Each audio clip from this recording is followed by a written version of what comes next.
Nessa última semana, nós apresentamos aqui um trabalho para a faculdade voltada ao uso do Sharpe Ratio para opções. Então, nesse vídeo, eu quero trazer uma introdução do que é o Sharpe Ratio para que vocês possam entender mais ou menos, bem como trazer uma explicação técnica lá do trabalho da faculdade que eu apresentei, para que vocês possam também entender o uso ou as limitações do uso do Sharpe Ratio para as opções. E é justamente isso que a gente vai conversar no vídeo de hoje. Se essa é a primeira vez que estamos encontrando, muito prazer. Eu me chamo Yuri Leite, sou consultor de investimentos e agora também mestre em finanças, investimentos e economia. Se você quiser saber mais a respeito desse tipo de conteúdo, eu peço que você se inscreva clicando no botão inscreva-se aqui abaixo e clicando no sininho, que é para você não perder nenhum dos conteúdos que a gente traz por aqui. Sem mais delongas, vamos começar aqui então o nosso conteúdo. Primeiro, o que é o Sharpe Ratio? Sharpe Ratio é uma forma de você calcular a média esperada de retorno que você vai ter para poder comparar com outros tipos de ativo. Ela foi desenvolvida por William Sharpe em 1960, que ele batizou essa forma de calcular com o seu próprio nome,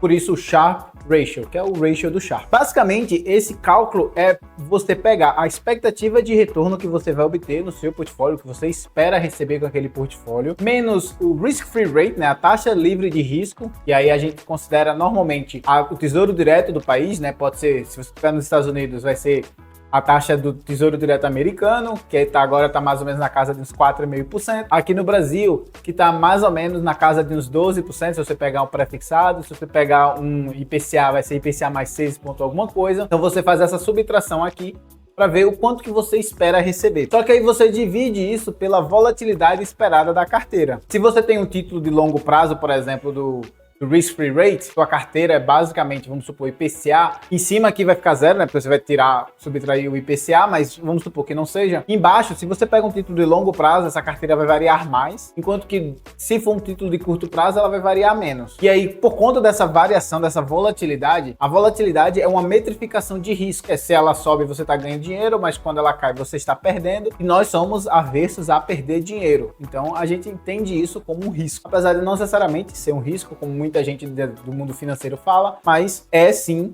uma forma de risco que a gente metrifica. Então a gente divide justamente pelo que a gente chama de Standard Deviation, né?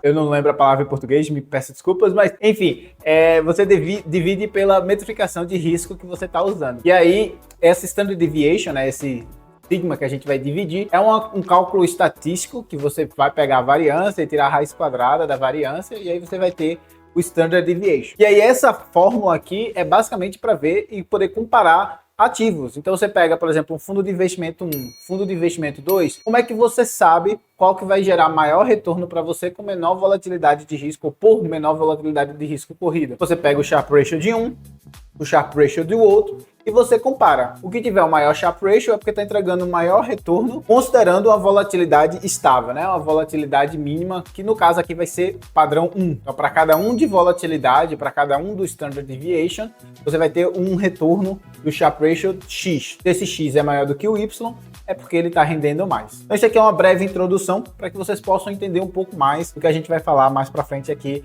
do trabalho da faculdade. Eu lembro que, como isso é um trabalho de faculdade, talvez entre algumas coisas técnicas, na parte matemática, parte estatística. E aí, se vocês ficarem com alguma dúvida, eu peço que vocês deixem aqui embaixo nos comentários, que eu com certeza vou estar respondendo para vocês. Tranquilo? Então vamos lá. Então esse aqui é o projeto que eu fiz para a faculdade, uma revisão de literatura, né? Então eu vou basicamente explicar alguns pontos, e aí a gente vai ver por que o Sharpe Ratio é bom para vários ativos, mas que para o caso das opções em específico, ele não deve ser utilizado. E aí, esse aqui foi o trabalho, a professora foi Isabel Nagô, e aqui foi o tema de um projeto da faculdade. Então, primeiro, o que a gente vai ver aqui? Eu vou fazer uma breve introdução do Sharpe Ratio, das coisas que foram sendo criadas, por que as opções são boas, e depois a gente vai partir de literatura, né, uma revisão literária, onde a gente vai falar um pouco sobre métodos de descontos, a parte de derivativos, algumas ferramentas estatísticas que a gente precisa ter ciência, e também falar um pouco do Sharpe Ratio. Depois, eu vou entrar aqui num pouco de formas de você usar opções para aumentar a performance da sua carteira. Depois eu vou falar um pouco das limitações do Sharpe Ratio com opções. Aí a gente vai concluir e tem a parte de referências bibliográficas também. Então vamos lá, vamos começar aqui. Dentro do mundo das finanças, né, você ser capaz de calcular a performance de alguma coisa é essencial. Se você não consegue calcular a performance, e em específico a performance para cada unidade de risco, você não consegue comparar ativos, você não consegue saber qual que é o melhor para ser acionado em cada uma das carteiras, se você está ganhando mais, se você está ganhando menos, se faz sentido o risco que você está correndo. Só que à medida que os mercados financeiros foram sendo evoluídos, novos produtos foram sendo adicionados. No começo era muito título do Tesouro Direto, ações de algumas empresas, aí foram sendo adicionadas várias opções de mercado imobiliário, de criptomoedas, de commodities, enfim, vários outros ativos foram sendo adicionados. Em específico, que a gente vai detalhar mais aqui, que é o uso das opções. O uso das opções ele é muito bom porque ele consegue dar uma aprimorada na performance da sua carteira, ajustar a questão de volatilidade, de performance e tudo mais. Só que tem alguns problemas dentro das opções que não conseguem ser metrificados dentro do Sharpe Ratio. E aí, isso aqui é uma tabela, na verdade uma foto, mostrando a evolução do mercado financeiro. O mercado financeiro, desde da época que você usava o dinheiro de conchas, até agora em 2013, quando a gente tinha um mercado de exchange, né, uma bolsa de valores imobiliários cada vez maior e cada vez mais acessível para todo mundo. Então essa evolução aqui é toda a história dos mercados financeiros, como eles foram evoluindo ao longo do tempo. E aí, o Sharpe Ratio, ele foi criado por esse rapaz que está aqui na foto, que é o William Sharpe. E o William Sharpe, ele desenvolveu essa metodologia em 1960. Essa metodologia, ela foi criada principalmente para as ações e para os bonds, né, os títulos de renda fixa. Só que, à medida que os mercados foram sendo evoluídos e novos produtos foram sendo adicionados, ela foi sendo testada para outros tipos de produtos também, mercado imobiliário, commodities, enfim, como eu já falei aqui. Só que em alguns ativos em específico, no caso, por exemplo, das opções, ele não funciona bem. E ele não funciona bem por quê? Ele não funciona bem por conta de duas coisas em específicas, que é as opções elas não são normal distribuídas, ou seja, ela não segue aquela curva que parece um sininho, e ao mesmo tempo ela tem o skewness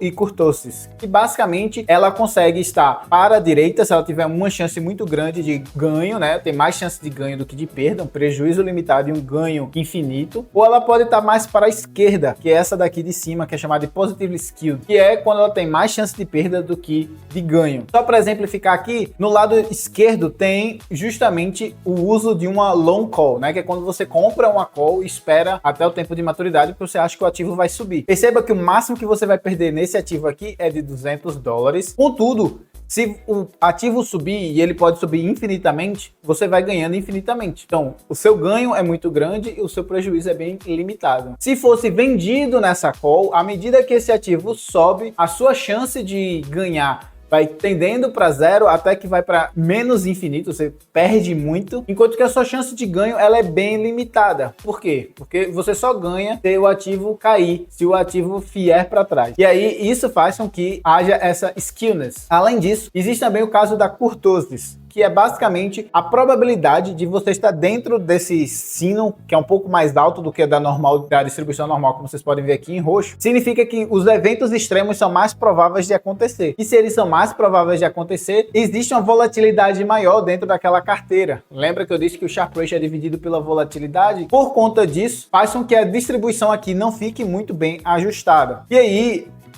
é exatamente isso que eu quero explicar aqui dentro do projeto, que é trazer uma revisão literária para a gente poder entender bem e, ao mesmo tempo, mostrar que existem algumas oportunidades e desafios com o uso de opções para dentro de um portfólio, para a gente poder calcular o Sharpe Ratio e poder comparar esses portfólios para ver qual que é o melhor. Então, começando aqui com essa questão da revisão literária, né? Começando pelos métodos de desconto. Existem 3 métodos de desconto. A gente já aprendeu, e eu friso sempre isso em vários vídeos aqui, que o dinheiro no futuro vale menos do que o dinheiro presente. Então, à medida que você vai mais para o futuro, esse dinheiro vai valendo cada vez menos. Então, a gente precisa trazer esse valor do dinheiro futuro para o presente, para que a gente, então, possa comparar se vale ou não vale a pena a gente estar investindo ou deixando de investir em alguma coisa. E aí, o que é que acontece? Para a gente poder trazer esse dinheiro do futuro, como ele vale menos, a gente tem que descontar um valor. E aí, esse valor depende de algumas coisas que a gente vai explicar dentro dessas 3 fórmulas aqui. A primeira fórmula é mais fácil de vocês entenderem, porque é uma que a gente chama num tempo discreto. gráfico, né? Que é 1, 2, 3, daqui 1 ano, 2 anos, 3 anos. É mais fácil de você observar. E aí é justamente isso. Você vai pegar o valor que você vai receber em cada ano e vai dividir isso por 1 mais R. R é a taxa de juros elevada ao tempo que você está considerando aqui. Se está 2 anos é 2, se está 3 anos é 3 e assim sucessivamente. Então você traz esse desconto todinho e soma tudo no tempo zero. E aí você vai ter o valor presente daquilo ali. A segunda forma aqui, a gente já entra em uma coisa chamada de integral, que eu não sei se todos vocês têm domínio, mas você tem que fazer, é basicamente o mesmo processo, só que agora é uma coisa contínua, porque quando a gente trabalha com opções, ela pode ser negociada no tempo zero, no 01, 02, 03, infinitamente. Então, como ele tem essa questão infinita, não é 1, 2, 3, a gente tem que considerar justamente essa curva infinita que a gente tem que usar algumas propriedades que a gente aprende na faculdade de matemática, já no nível avançado, que é de derivada integral. E aí, por conta disso, eu não vou explicar aqui, porque senão eu vou ter que dar uma aula de integral também, mas a gente usa essa metodologia aqui. E aí, quando a gente vai fazer o compounding para tempo contínuo, que é basicamente você, né, levar cada período desse, é você pegar o valor presente e multiplicar por E elevado a RT, onde R é a taxa de juros e T é o tempo. Então, quando você quiser saber o present value, né, o valor presente, você tem que pegar a taxa que você vai receber, o valor que você vai receber lá no futuro e dividir pelo E elevado a RT, e aí você vai ter esse desconto para os dias de hoje. Não sei se ficou tudo muito claro, eu tentei simplificar aqui bastante. Se você ficou com dúvida, não se esqueça de deixar aqui nos comentários que eu respondo para você. A gente também entra na parte da revisão literatura de derivativos. Derivativo é um produto que ela é derivado de alguma coisa. Existem infinitos derivativos que são usados pelo mercado. Eu coloquei 3 aqui, que são os mais comuns, que são os mais vistos. Tem os contratos futuros, as opções e os swaps. O swap é mais utilizado para moeda, onde você tenta hoje prever um valor que vai estar o swap no futuro, você mexe com o valor das suas taxas, né? E aí, se uma taxa, vamos supor, você tem aqui no Brasil a gente tem o IPCA, a gente tem o CDI. Se você acha que o IPCA vai ser maior que o CDI, você faz, e a sua taxa está em CDI, você faz um swap para o IPCA e a pessoa do outro lado acha que vai ser o contrário, e aí ela faz um processo inverso. E aí fica esse contrato aqui para que vocês possam fazer essa troca de moedas, trocas de taxas de moeda, para que cada um saia ganhando. A fórmula para você calcular o valor do que você vai pagar por esse swap é determinado por essa fórmula que eu coloquei aqui. Eu não vou explicar muito a fundo porque não é muito importante. Dentro do contrato futuro, você hoje acha que no futuro alguma coisa ali que você quer comprar vai subir de preço e você já quer travar o preço agora, porque agora está num valor bom. Ou você está numa empresa e não pode ter volatilidade muito grande de preço, você quer travar aquilo ali para ficar estável durante o tempo. Aí você entra no contrato futuro com alguém. Esse contrato futuro, ele vai calcular o valor que está lá no futuro e trazer para valor presente, justamente pelo método de desconto que eu falei, né? Trazer, e aí você vai pagar hoje exatamente o que você pagará no futuro, é o mesmo valor, só que descontado no tempo, né? Então, é essa fórmula aqui que eu também não vou explicar, mas essa fórmula aí. E aí, no contrato de opções tem 2 tipos de opções. A call, que está representado por esse C, e a put, que é representado pelo P. E aí, basicamente, a ideia aqui é o seguinte. Ela tem um valor justo, que é determinado por essas 2 fórmulas aqui, que eu também não vou explicar, porque requer muito conteúdo de estatística, de matemática, mas ela é determinada por essa fórmula aqui, e essa fórmula aqui é, em tese, o valor justo, o Black-Scholes, que é o mais padrão, mais utilizado aí dentro do mercado, para ver uma estimativa do valor, né? Existem algumas ressalvas sobre essa fórmula, mas o importante é que a maior parte das pessoas hoje utilizam dela para poder precificar opções. E aí, esse valor das opções, ele é determinado por vários fatores, como vocês podem ver. Vocês podem ver aqui que depende do valor do ativo, depende da distribuição normal, depende do strike price, né? O preço que vai ser o valor contratual. Tem o desconto, né? Que é o E elevado a RT com negativo, está dividindo, está descontando no tempo. E aí depende do D1 e do D2, que são pontos específicos que estão trazidos lá da fórmula do Black-Scholes. Tá? Então, de uma forma bem simplificada aqui novamente, eu tentando simplificar aqui para vocês o que é o derivativo e as 3 formas de derivativos diferentes para vocês entenderem. E a gente também tem as ferramentas estatísticas, né? A gente tem que saber o que é uma distribuição normal. A distribuição normal, basicamente, é aquela distribuição em forma de sininho que eu expliquei. Ela tem uma fórmula específica que eu não coloquei aqui, até porque ia ficar mais complicado. E aí, basicamente, esse padrão aqui normal é o mais utilizado dentro do mundo financeiro, porque ela é a mais simples de se trabalhar. Nem tudo segue um padrão normal, como a gente vai ver. No caso de opções, não segue sempre, mas é é a melhor forma de se trabalhar e é a forma que o Sharpe Ratio utiliza para poder fazer a sua fórmula funcionar. A gente tem o Skewness, que mede a questão de assimetria, né? Tem aquele ponto médio que fica aqui no meio, quanto que vai para a esquerda, quanto que vai para a direita, isso é Skewness. E tem a Kurtosis, né? Que é a curva, ela vai fechar ou ela vai abrir. Quanto mais aberta, menor a probabilidade de um evento extremo, quanto mais fechada, maior a probabilidade de um evento extremo. Então, é basicamente tentar antever qual é a chance de alguma coisa muito ruim acontecer dentro do portfólio ou dentro de alguma análise estatística que a gente está tentando fazer. E a gente entra no último ponto aqui, que é a análise literária do Sharpe Ratio. O Sharpe Ratio ele serve para quantificar quanto de retorno a mais que você vai obter dentro daquele padrão, daquele portfólio, para cada unidade de risco que você está correndo. Então ele serve para você comparar os diferentes ativos, como eu expliquei lá na introdução, para ver qual que vai te dar maior retorno. Ele é dito por essa fórmula, né? Que é o retorno esperado do seu portfólio menos a taxa livre de risco, retorno da taxa livre de risco, dividido pelo Standard Deviation, que é a metrificação de volatilidade, que é a raiz quadrada da variância. E quanto maior for o Sharpe Ratio, maior vai ser a performance para cada unidade de risco corrido que você vai estar, né, tendo em consideração que o seu portfólio está que pode ter algum efeito dentro do seu portfólio. Então, quanto maior, melhor. E aí, vamos entrar agora num outro ponto, que é como que você pode melhorar a performance da sua carteira de investimento utilizando opções. Existem alguns estudos que foram feitos, e eu trouxe 2 em específico, que mostram que o uso de opções podem sim aprimorar a performance da sua carteira de investimento. O primeiro foi feito por esse Koski e Pontiff, em 1999, só que esse daqui em específico foi mais focado em fundos de investimento. Eles viram que fundos de investimento que usam performance conseguem controlar melhor o risco e a volatilidade, no caso, e ao mesmo tempo ter uma performance maior dentro da sua carteira de investimento. Do outro lado, eu trouxe um estudo de Koval e Shumway em 2001, que provou que usando estratégias de opções, e eu vou entrar em algumas estratégias em específico no próximo slide, usando estratégia de opções você consegue sim ter um maior alfa, você consegue ter um maior retorno dentro da sua carteira de investimento. E eles ainda dizem mais, quanto mais volátil for o mercado, mais essas opções vão gerar dinheiro, mais alfa, mais retorno você vai conseguir dentro da sua carteira de investimento. Então, quanto mais volatilidade tem, melhor é. E aí eu trouxe então 3 tipos de estratégias que são utilizadas no mercado para que você consiga ganhar um valor adicional, ou tentar ganhar um valor adicional. Só que essas 3 em específico são 3 estratégias consideradas livre de risco, ou seja, você não vai estar tendo prejuízo, você pode até deixar de ganhar dinheiro, mas você não vai ter prejuízo, você não vai ter aquela questão de quebrar a sua carteira de investimento. E aí tem as call cobertas, que é quando você tem um ativo e você vende uma call, e aí você fica na obrigação de, se passar de um valor, você vende o seu ativo. Você tem a protective put, né, a put protegida, que é quando você tem um ativo e você compra uma put, e aí você tem a opção de vender ou não vender essa put. E você tem o straddle, que é quando você pega uma call,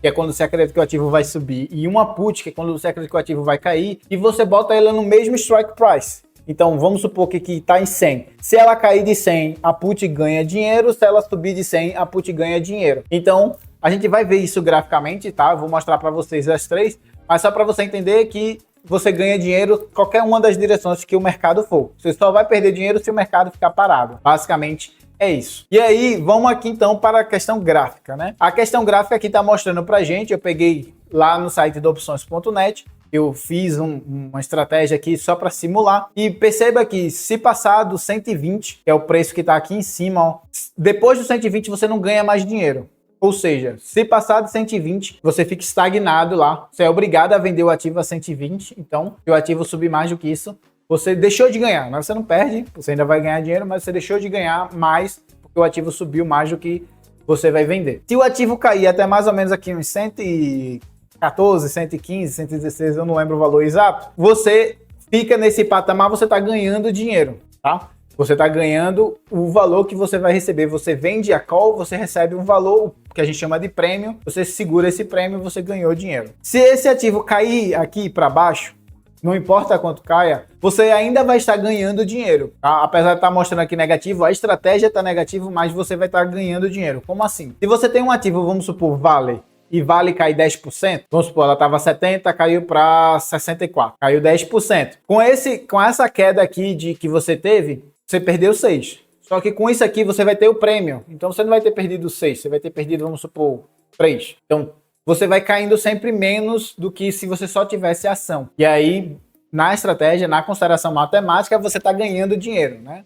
Mesmo que o ativo caia abaixo desse ponto 120, você vai estar ganhando dinheiro aqui, independentemente do que aconteça. Se você tem uma Protective Put, a estratégia sozinha, só a estratégia, o que acontece é o seguinte: se o ativo continuar subindo aqui, a put que você tem vai a zero e você começa a ganhar dinheiro porque o ativo subiu. Em contrapartida, se o ativo começar a cair, você não perde dinheiro, tá vendo? Você fica nesse limitado de perda. Você não, a gente chama de trava de baixo, né? Você não consegue cair abaixo desse patamar. Porque se o ativo cair 10, a put vai valorizar de tal forma que ganha esses mesmos 10. Então esse valor aqui vai ficar constante ao longo do tempo. Então você não consegue cair só subir. Agora, você tem que subir o valor que você pagou da put aqui embaixo. Perceba que em vez de começar a subir do 119, ele vai começar apenas aqui do 122, mais ou menos, porque ele vai subindo aqui e você tem que novamente recuperar o valor que você pagou. Você pagou o valor 100% do ativo, mais o valor do prêmio, então você tem que recuperar esses dois somados aqui para poder, então, começar a ganhar dinheiro. E aí tem o straddle, e aí o straddle é aquela que eu falei que é assim, né?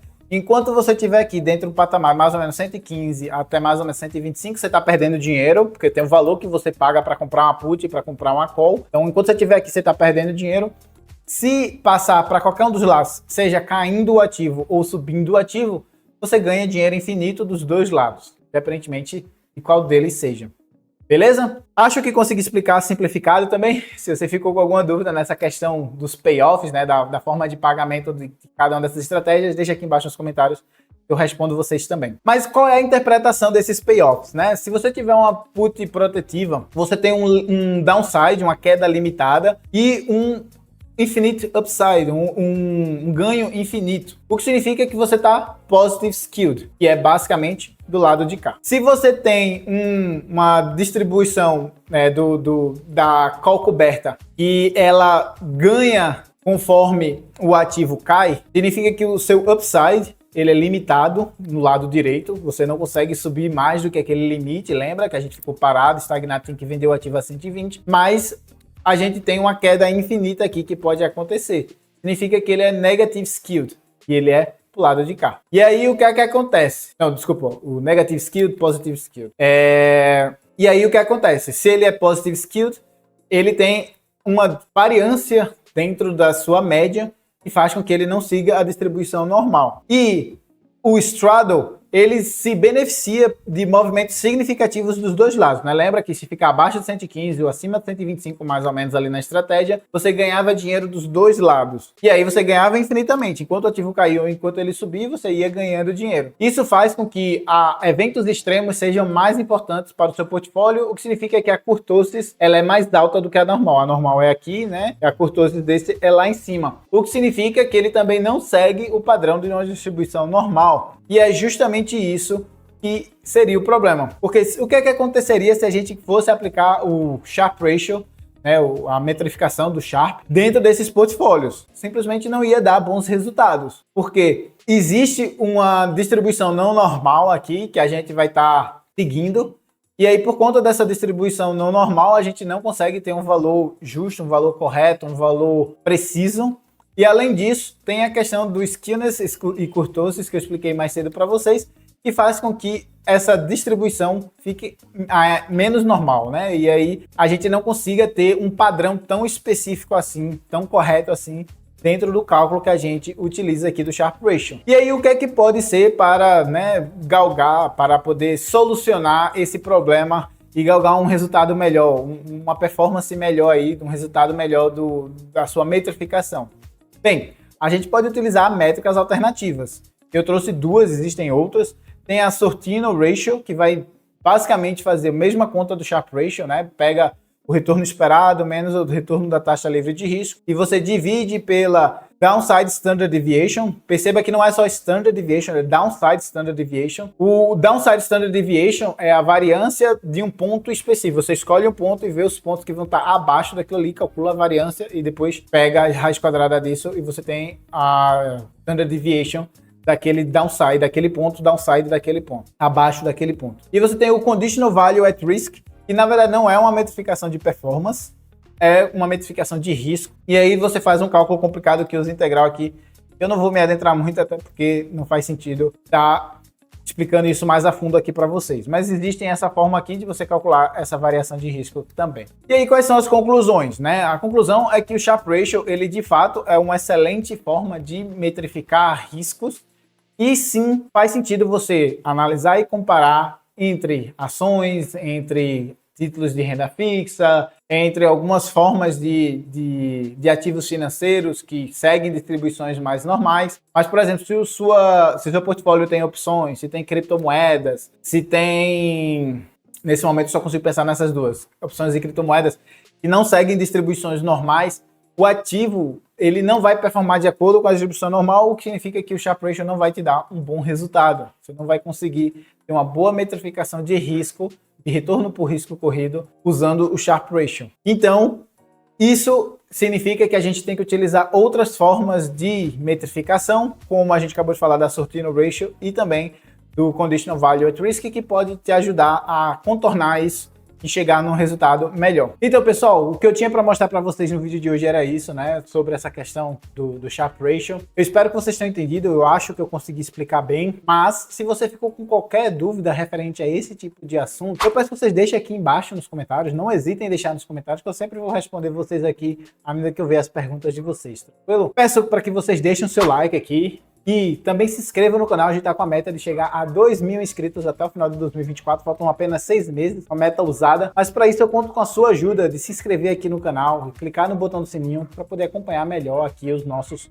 conteúdos. Lembro também que temos links para diversos vídeos aqui embaixo na descrição, que com certeza vão te agregar bastante aí na sua vida e na sua jornada financeira, ou se não, você vai poder assistir esse que vai estar aí na tela, que foi selecionado especialmente para você. Vou ficando por aqui, um forte abraço e te espero no próximo vídeo.